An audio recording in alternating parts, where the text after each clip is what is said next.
میں تمہارا بھی اعلیٰ تعلیم کے لیے بیرون ملک داخلہ کرا دوں گا۔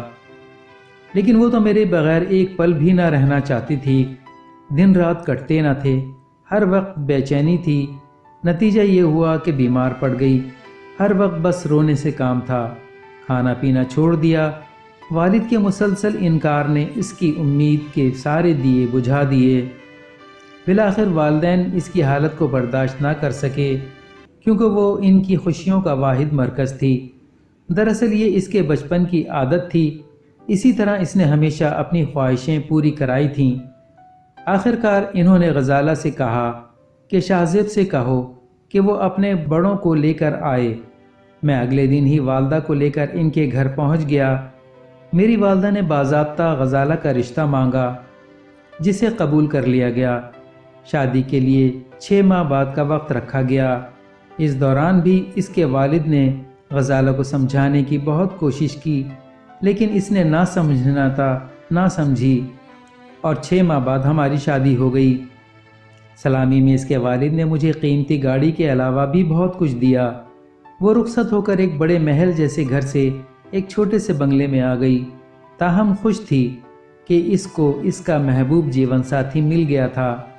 جلد ہی وہ امید سے بھی ہو گئی۔ ڈاکٹر نے اس کو آرام کی تاکید کر دی۔ ایک روز اس کا جی گھبرانے لگا۔ اس نے مجھ سے فرمائش کی کہ لانگ ڈرائیو پر چلتے ہیں۔ میں نے کہا کہ دور نہیں جائیں گے، تم کو ڈاکٹر نے ریسٹ کا کہا ہے۔ جب ہم گاڑی میں بیٹھے تو اس نے ضد شروع کر دی کہ ڈرائیونگ میں کروں گی۔ میں نے بہت سمجھایا کہ اس حال میں ڈرائیونگ ٹھیک نہیں، مجھے گاڑی چلانے دو۔ وہ صدا کی ضدی نہ مانی اور زبردستی ڈرائیونگ سیٹ پر بیٹھ گئی۔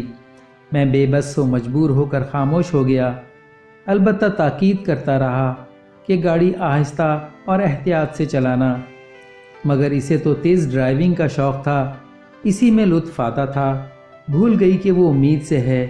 جو ہی ہم شہر سے نکل کر موٹر وے پہ آئے، اس نے گاڑی کی رفتار تیز کر دی۔ میں روکتا رہا، لیکن اس نے ایک نہ سنی۔ جس لڑکی نے ہمیشہ منمانی کی ہو، بھلا وہ میری کہاں سنتی؟ نتیجہ یہ ہوا کہ اچانک ایک ٹرک ہماری گاڑی کے سامنے آ گیا۔ کار قابو سے باہر ہو گئی اور الٹ گئی۔ مجھے تو معمولی زخم آئے، لیکن غزالہ بے ہوش ہو گئی تھی۔ اسپتال لے جایا گیا۔ ڈاکٹر نے بتایا کہ شکر کرو جان بچ گئی ہے، مگر اب غزالہ کبھی بھی ماں نہیں بن سکے گی۔ یہ خبر ہم دونوں کے لیے جان لیوا تھی۔ وہ بہت دنوں روتی رہی، بڑا صدمہ لیا، لیکن اب کیا ہو سکتا تھا؟ دن رات اداس رہنے لگی، تو میں نے اس کو کچھ دنوں کے لیے میکے بھیج دیا۔ اسے خوش رکھنے کے لیے ماں باپ نے سارے جتن کر لیے، پر اس کو سکون نہ آیا۔ ایک روز اس کی امی کی ایک سہیلی ان سے ملنے آئیں۔ غزالہ کی حالت دیکھ کر احوال سنا تو ان سے کہا کہ یہ صورتحال بہت خراب ہے۔ میں نے دنیا دیکھی ہے، اگر مرد میں کوئی مسئلہ نہ ہو تو وہ اپنی نسل جاری رکھنے کے لیے کچھ بھی کر سکتا ہے۔ ابھی تو نیا نیا معاملہ ہے، لیکن کچھ عرصے بعد وہ غزالہ کو طلاق دے کر دوسری شادی بھی کر سکتا ہے۔ بہت کم مرد ایسے ہوتے ہیں جو اس موقع پر اپنی نسل کی قربانی دے سکیں۔ وہ تو یہ بات کہہ کر چلی گئیں، لیکن غزالہ کی پریشانی اور بڑھا گئیں۔ اس نے اپنا علاج کرانے کے لیے امریکہ تک رابطہ کیا، لیکن وہاں سے بھی مایوسی ہوئی۔ اب اس کو احساس ہونے لگا تھا کہ یہ اللہ تعالیٰ کی طرف سے اس کی ضد کی سزا ملی ہے۔ وہ جو ہر چیز اپنی ضد سے حاصل کر لیا کرتی تھی، اپنے لیے اولاد کیسے حاصل کرتی؟ ایک روز غزالہ نے مجھ سے کہا، کیوں نہ ہم کوئی بچہ گود لے لیں؟ میں نے سختی سے انکار کر دیا اور کہا یہ صحیح نہیں ہے، اور پھر میری والدہ نے بھی ایسا جملہ کہہ دیا جس نے اس کو مزید پریشان کر دیا۔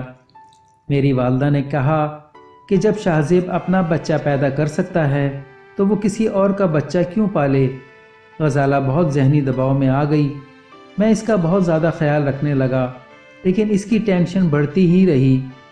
ایک تو وہ اپنے بچے کو کھو دینے کے بعد ممتا کی آگ میں جل رہی تھی، اس کے اندر بچے کو اپنے سینے سے لگا کر رکھنے کی خواہش بڑھتی جا رہی تھی۔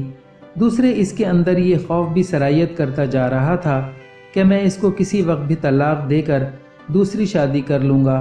حالانکہ میں اس کو سمجھاتا تھا کہ ہمارے ساتھ جو کچھ ہوا اس کو اللہ کی رضا سمجھ کر قبول کر لو، کوئی بات نہیں۔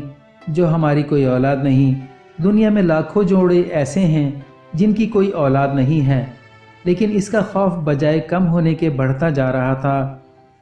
اسی طرح 1 سال گزر گیا۔ میری والدہ کی بھی تمنا تھی کہ وہ اپنے پوتے کے ساتھ کھیلیں۔ ان میں بھی اس بات کو لے کر چڑچڑاپن بڑھتا جا رہا تھا۔ انہوں نے بھی کئی بار اشاروں میں مجھے دوسری شادی کا کہا، لیکن میں نے انکار کر دیا۔ غزالہ کو بھی میری والدہ کے اندر آتی تبدیلی محسوس ہونے لگی، جس نے اس کے اندر کے خوف کو اور جلا بخشی۔ وہ ہر وقت سوچتی رہتی کیا کرے۔ وہ مجھ سے بہت محبت کرتی تھی، کسی طور پر مجھ سے جدا نہیں ہونا چاہتی تھی۔ وہ کہتی کہ اگر تم نے خود کو مجھ سے جدا کیا تو میں خودکشی کر لوں گی۔ انہی سوچوں میں آخر غزالہ نے ایک حل نکال لیا۔ اس کو بس ایک چھوٹی سی قربانی دینی تھی، اور اس کو اولاد بھی مل جاتی، شوہر کا پیار بھی برقرار رہتا، اور ساس کی خواہش بھی پوری ہو جاتی۔ پھر ایک دن اس نے مجھے اپنا یہ پلان بتا دیا۔ اس نے کہا کہ میں خود تمہاری دوسری شادی کرانا چاہتی ہوں۔ میں نے کہا یہ کیا کہہ رہی ہو؟ میں ایسا نہیں کر سکتا، میں تم سے بہت پیار کرتا ہوں۔ میں اس پیار کو برقرار رکھنے کے لیے ہی یہ سب کچھ کرنا چاہتی ہوں۔ اس نے مزید کہا کہ میں ایک حقیقت پسند لڑکی ہوں، میں حقائق سے نظریں چرا کر اپنے لیے مصیبتیں پیدا نہیں کرنا چاہتی۔ مجھے تم کو صرف ایک عورت کے ساتھ شیئر کرنے کی قربانی دینی پڑے گی، اس کے بعد تمہیں کھونے کا خوف بھی ختم ہو جائے گا، اور میں تمہارے بچے کو اپنے دل سے لگا کر پالوں گی۔ اس طرح میری ممتا کو بھی سکون مل جائے گا، اور ممی کو بھی ان کا پوتا مل جائے گا۔ اور پھر اس نے ضد کر کے مجھے راضی کر ہی لیا۔ ہم دونوں کی یونیورسٹی کے زمانے کی ایک دوست تھی جس کا نام شہانہ تھا۔ اس کا تعلق ایک غریب گھرانے سے تھا، لیکن بہت محبت کرنے والی، ملنسار اور ہر ایک کے دکھ درد میں شریک ہونے والی لڑکی تھی۔ غزالہ نے اس سے ملاقات کی اور اس کو اپنی بپتا سنائے کر مجھ سے شادی کرنے پر راضی کر لیا۔ وہ غریب لوگ تھے، اس کا ابھی تک کہیں رشتہ طے نہیں ہوا تھا۔ اس کے گھر والوں نے بھی اس رشتے کو غنیمت جانا اور راضی ہو گئے۔ اس طرح غزالہ شہانہ کو بڑی چاہ سے میری دلہن بنا کر لے آئی، اور پھر 1 سال بعد میں، غزالہ اور شہانہ ایک بچے کے والدین بن چکے تھے۔ غزالہ کی اس قربانی نے میرے دل میں غزالہ کے لیے محبتوں کا پہاڑ کھڑا کر دیا تھا۔ میری والدہ بھی اس کو ہر وقت دعائیں دیتیں، اس کو پیار کرتیں، چومتیں، اور غزالہ تو بچے کو پا کر ایسے نہال ہو گئی تھی جیسے اس نے خود اس بچے کو جنم دیا ہو۔ شہانہ بھی اس کی احسان مند تھی، وہ بھی غزالہ کا بہت خیال رکھتی تھی۔ اس طرح غزالہ کی ایک چھوٹی سی قربانی نے ہمارے گھر کو خوشیوں سے بھر دیا۔